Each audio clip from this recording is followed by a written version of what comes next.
I want to talk about the other 8 populations.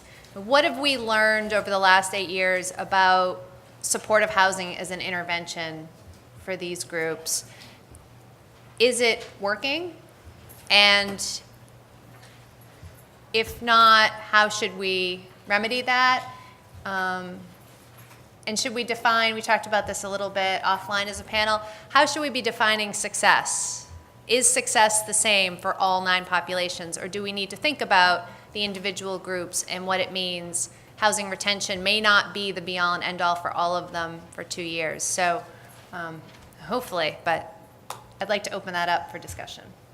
Whoever wants to take it first. I'll start. So just quickly, I think based on the retention numbers that Dr. Lipton just showed us, I think we've learned we were very nervous about doing the active substance abuse units, particularly for the capital development folks.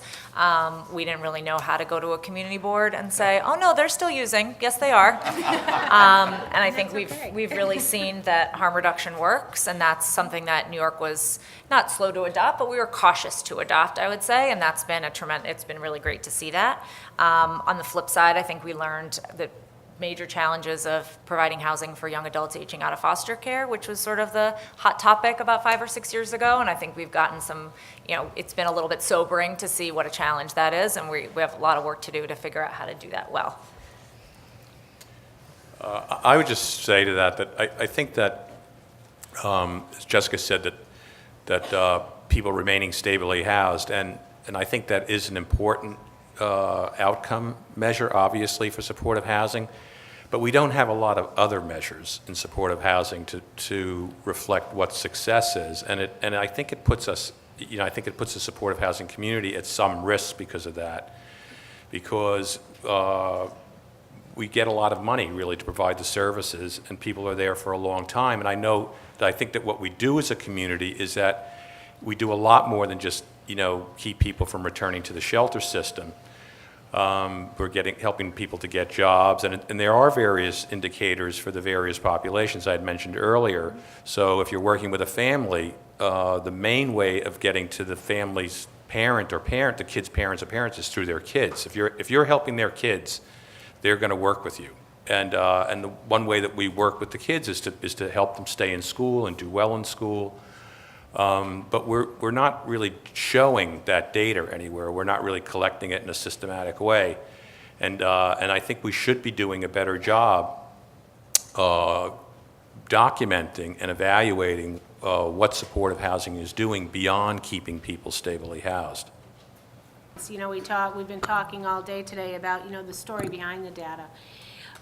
For some individuals, it may take a number of tries to actually become successful in length of time living in an apartment or living in the community with supports around them for various reasons. So an individual who has spent their whole life or a good portion of their life in a psychiatric center or in a shelter, living in an apartment with supports may be a very scary thing. So that length of stay may only be 6 months, but they may do that many times over.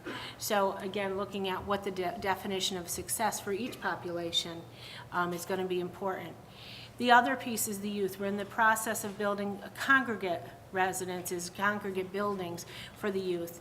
And looking at, will that be different in the success because there are peers around them than in a scattered site program? That'll be, interesting to see how that plays out.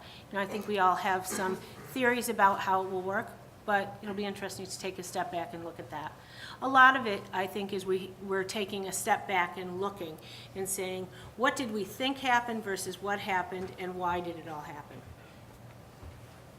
Maybe I could just add a few other success criteria or outcomes that Tony highlighted. So clearly, I think for many of these populations, helping clients become employed and retain jobs is really crucial to leading them on a path to self-sufficiency and independence.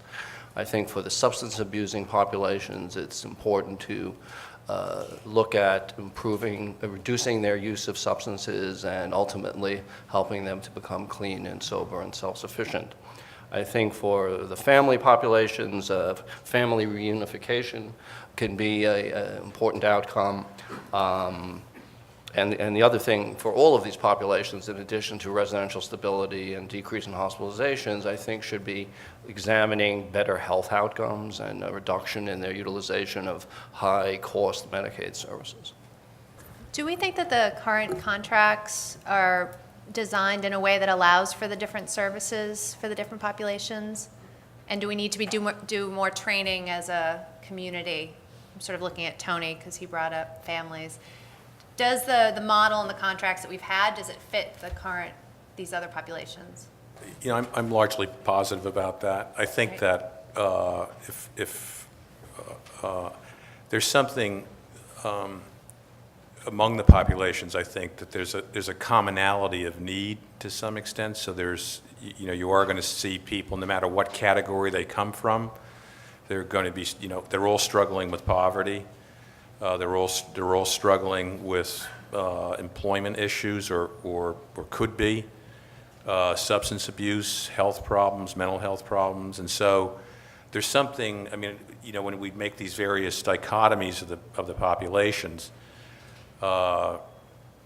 there's in some ways it's a lot of the same folk, so to speak. So, and then when you get into the individual contract agencies saying what you have to do for each individual population, it can get a little bit tortured. But I think, like again, I said, I'm largely positive about that. But I agree with that. However, I would like to see future contracts become more performance outcome-based, looking at not only things like job retention, not only things like housing retention, but decrease in hospitalization, utilization, better health outcomes, employment, et cetera. Switching gears, I'd like to ask about the capital component of New York 3, and to our two capital funders at the table, what they've learned over the last 8 years and what they would possibly recommend moving forward. One of the, I think, struggles that we have had is working to ensure that the building from the state side has the services that are attached to them to be able to implement the program. And when we created our services only contract, or RFP, it was very narrow. It was narrow as, in my opinion, it was narrow based on just working with HCR and OTDA.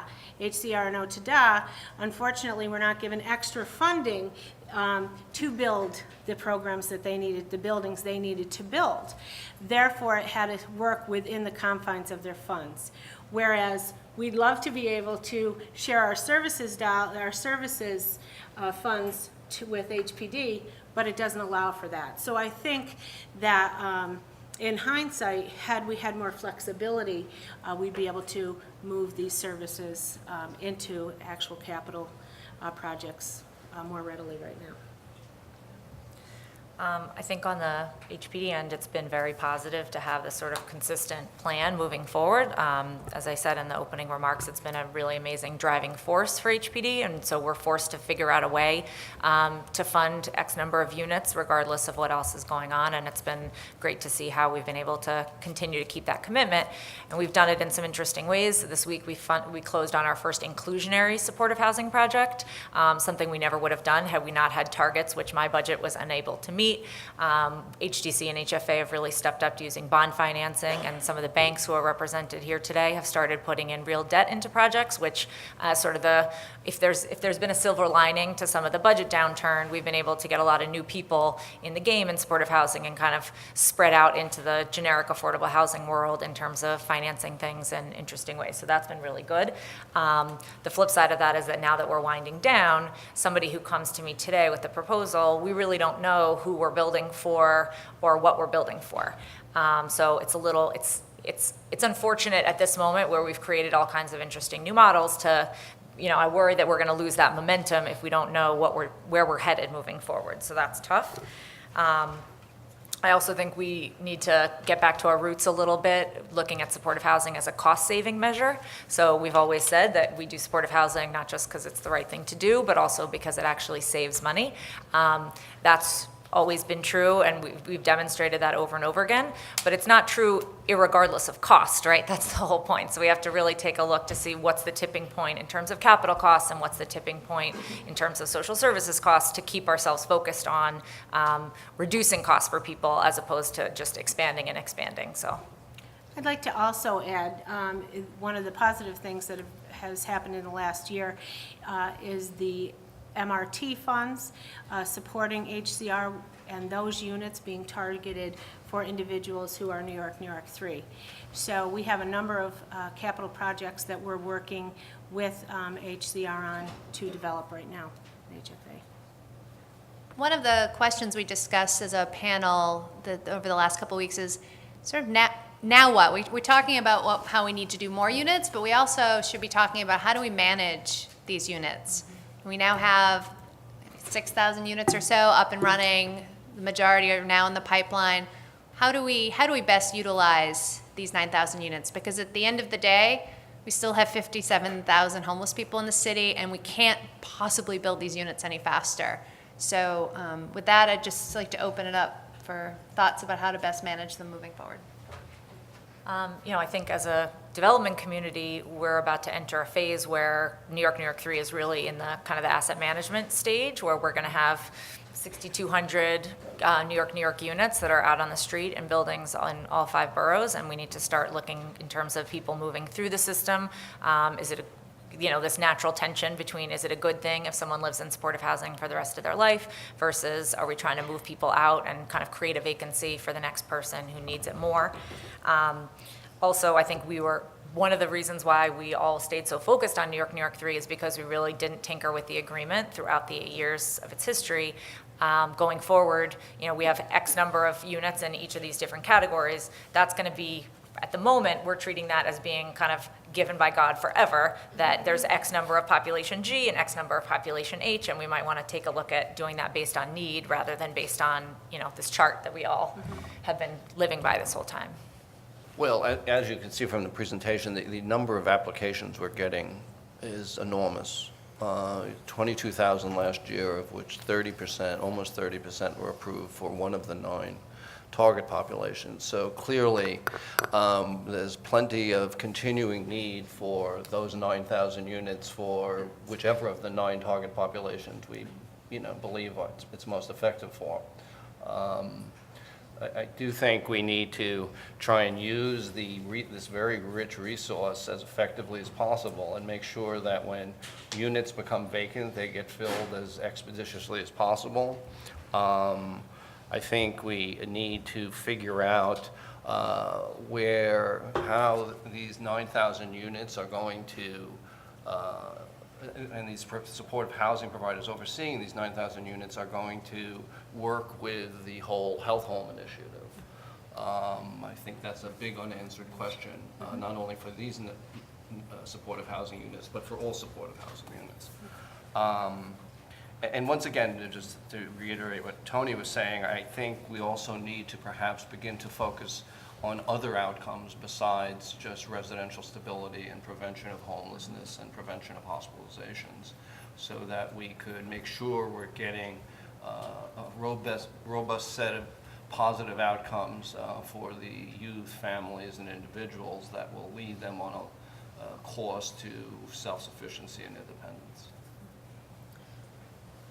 With the occupancy rates for population B being as low as they are, we've had to take a look at and are working closely with our psychiatric centers as well as our community providers into what can we do differently, what can we do better, and really identifying that it's not 2 silos of service provision, but how do they work together and navigate with each other to help those individuals who are to become successful in the community but don't have the skills at the level they need from moving out of the psychiatric center.